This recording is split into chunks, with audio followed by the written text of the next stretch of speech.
శ్రీ గురు చరిత్ర 36వ అధ్యాయం. శ్రీ గణేశాయ నమః, శ్రీ సరస్వత్యై నమః, శ్రీ గురుభ్యో నమః. కథారంభము. నామధారకుడు సిద్ధయోగికి నమస్కరించి, స్వామి, అజ్ఞానమనే గాఢ నిద్రలో మునిగి ఉన్న నాకు ఈ గురు చరిత్ర వినిపించి మేల్కొల్పారు. దయతో అటుపై వృత్తాంతం తెలిపి ఈ జ్ఞానాన్ని దృఢం చెయ్యండి అని ప్రార్థించాడు. సిద్ధయోగి సంతోషించి ఇలా చెప్పసాగారు. నాయనా, శ్రీ గురు లీలలు ఎన్నని చెప్పగలను? కొన్నింటిని మాత్రమే ఉదహరిస్తాను, శ్రద్ధగా విను. గంధర్వపురంలో సత్యవంతుడైన ఒక పేద బ్రాహ్మణుడు భిక్షాన్నంతో తృప్తిగా జీవిస్తుండేవాడు. కాని ఎవరింటికి భోజనానికి వెళ్లేవాడు కాదు. అతడెంతో నిష్ఠతో వైదిక కర్మలన్నీ ఆచరిస్తూ తనకున్న దాంట్లోనే అతిథులను సేవిస్తుండేవాడు. ఆ కాలంలో శ్రీగురుని మహిమ వలన అతడికి ఆకర్షింపబడి వచ్చిన భక్తులెందరో బ్రాహ్మణ సమారాధనలు చేస్తుండేవారు. ఈ పేద బ్రాహ్మణుడు మాత్రం వెళ్లేవాడు కాదు. ఒక సంవత్సరం మహాలయాలలో ఒక శ్రీమంతుడు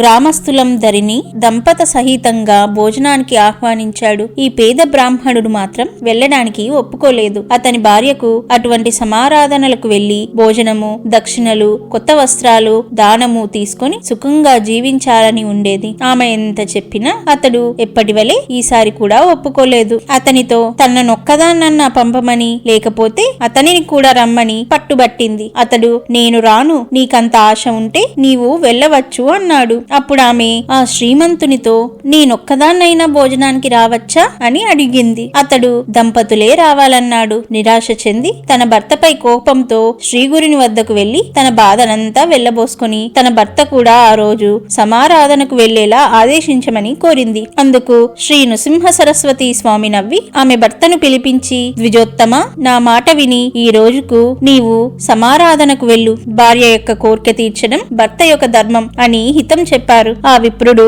స్వామి, మీ ఆజ్ఞానుసారం నా నియమం విడిచి నేడు సంతర్పణకు వెళ్తాను. గురువు ఆజ్ఞను ఉల్లంఘించకూడదు కదా అని చెప్పి ఆమెతో సమారాధనకు వెళ్ళాడు. ఆనాడు అతడు జీవితంలో మొదటిసారిగా ఒక సత్రం వద్ద వందలాది బ్రాహ్మణుల పంక్తిన భోజనానికి కూర్చున్నాడు. అందరూ భోజనాలకు కూర్చోగానే ఆ దంపతులిద్దరికీ అక్కడ తమ విస్తళ్లలోనూ మరికొందరి విస్తళ్లలోనూ ఉన్న అన్నాన్ని ఒక కుక్క, ఒక పంది త్రాకి అపవిత్రం చేసినట్లు దర్శనమైంది. ఆమె ఆశ్చర్యపోయి పరికించి చూడగా నిజంగానే ఒక కుక్క దడిలోంచి దూరి వచ్చి అన్నపు రాశిని ముట్టుకున్నది. వెంటనే ఒకరు దానిని తరిమివేసి వడ్డన కొనసాగిస్తున్నారు. అది ఆ బ్రాహ్మణి చూచి వెంటనే కోపంతో విస్తరి ముందు నుంచి లేచి అందరితో ఆ విషయం చెప్పింది. ఆమె భర్త తలబాదుకొని, బుద్ధి లేనిదానా, నీ వలన ఈ రోజు నా కర్మ ఇలా కాలింది అని చెప్పి విస్తరి ముందు నుండి లేచిపోయాడు. అప్పుడు ఆమెను తీసుకొని శ్రీగురుని వద్దకు వెళ్లాడు. ఆయన ఆమెకేసి చూస్తూ, ఏమమ్మా, పరాన్న సుఖం అనుభవించావా? నీ కోర్కే నెరవేరిందా అని అడిగి నవ్వారు. ఆమె సిగ్గుతో తల వంచుకొని, స్వామి, నా బుద్ధిహీనత వలన మా వారిని కూడా ఈ కుక్క కూటికి బలవంతాన తీసుకుపోయాను. నా తప్పు ఎలాగైనా మీరే సవరించాలి అని వేడుకున్నది. ఆమె భర్త ఆమెను నిందించి తన రథం భంగమైనందుకు ఎంతగానో వాపోయాడు. అప్పుడు శ్రీగురుడు అతనిని ఊరడించి ఇలా చెప్పారు, పోనీలే, ఏమైతేనేమి, నేటితో నీ భార్య మనసు కుదుట పడ్డది కదా.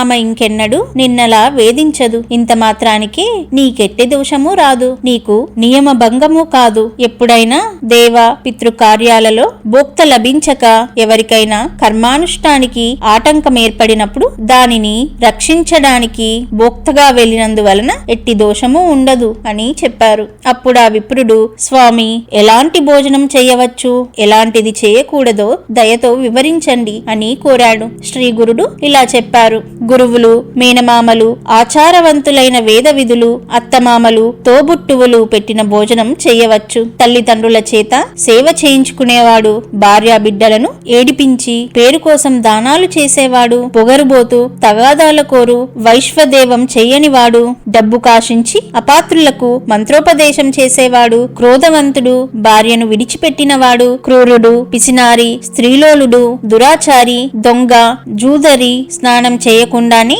భోజనం చేసేవాడు, భగవన్నామ నామస్మరణ పట్ల శ్రద్ధాభక్తులు లేనివాడు, కనీసం సంధ్యావందనమైనా చెయ్యనివాడు, డబ్బు తీసుకుని డాంబికంగా జపాలు చేసేవాడు, విశ్వాసఘాతకుడు, పక్షపాతంతో అన్యాయం పలికేవారు, స్వధర్మం విడిచి పరధర్మం అవలంబించేవారు, బ్రాహ్మణులను, గురువును, సాధువులను, తన ఇంటి భోజనాన్ని నిందించేవారు, తన ఇంటి కులదేవతను విడిచినవారు, దురాశాపరులు, భగవంతునికి నివేదించకుండా భోజనం చేసేవారు. ఇలాంటి వారి భోజనం తిన్నవారు పతితులవుతారు. కూతురును, అల్లుణ్ణి బాధించే వారికి మరుజన్మలో బిడ్డలు కలగరు. కేవలం అద్వైతం చెప్పి దేవపూజ చేయనివాడు, పొట్టకూటి కోసం కపటంగా ప్రవర్తించేవాడు పెట్టిన భోజనం వలన మరుజన్మలో గుడ్డితనము, అల్పాయుష్కు లేక చెవుడు కలుగుతాయి. నిత్యము ఇతరుల ఇంట్లో భోజనం చేసేవారి పుణ్యమంతా నశించి వారి పాపమంతా సంక్రమిస్తుంది. పూర్ణిమ, అమావాస్యలలో పరుల ఇంట భోజనం చేస్తే మాసమార్జించిన పుణ్యఫలం నశిస్తుంది. సాటి వారికి కర్మానుష్ఠానంలో లోపం తీర్చడానికి తప్ప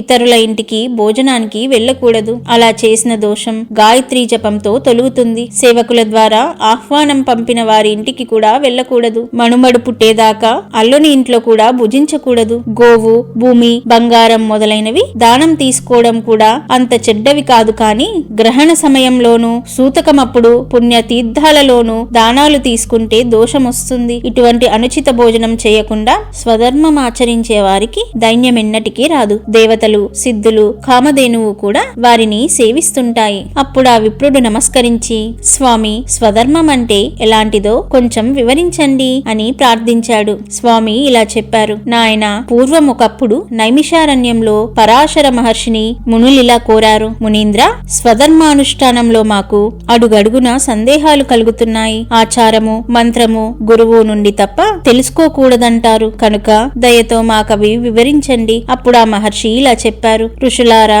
సదాచారం వలన సర్వము సిద్ధిస్తుంది. బ్రాహ్మణుడు బ్రాహ్మీ ముహూర్తంలో నిద్రలేచి భక్తితో త్రిమూర్తులను, నవగ్రహాలు, సనకాది సిద్ధులను, పితృదేవతలను, సప్త సముద్రాలు, చతుర్దశ భువనాలు, సప్త ద్వీపాలు, సప్త ఋషులను మొదట స్మరించాలి. అప్పుడు గోవుకు మొక్కి ఆచమనం చేశాకనే కాలకృత్యాలు తీర్చుకోవాలి. స్నానము, భోజనాలకు ముందు తర్వాత కూడా కూర్చొని ఆచమనం చెయ్యాలి. చూడకూడనివి చూచినప్పుడు, మాట్లాడకూడనివి మాట్లాడినప్పుడు, వినరానివి వినినప్పుడు ఆచమనం చేస్తే శుద్ధి కలుగుతుంది. అందుకు నీరు లేకుంటే కుడి చెవును తాకాలి. కారణం, అందులో అగ్ని, జలము, వరుణుడు, సూర్యుడు, వాయువు మొదలగు గల సకల దేవతలు ఉంటారు. తర్వాత మానసిక స్నానంతో పరిశుద్ధుడై సూర్యోదయం వరకు గాయత్రి తప్ప మిగిలిన వేద భాగంలో ఏ ప్రార్థన శ్లోకాలైనా చదువుకోవచ్చు. తర్వాత ఊరికి నైరుతి దిక్కున ఆరుబయట దేవాలయాలు, పవిత్రమైన చెట్లు లేని చోట,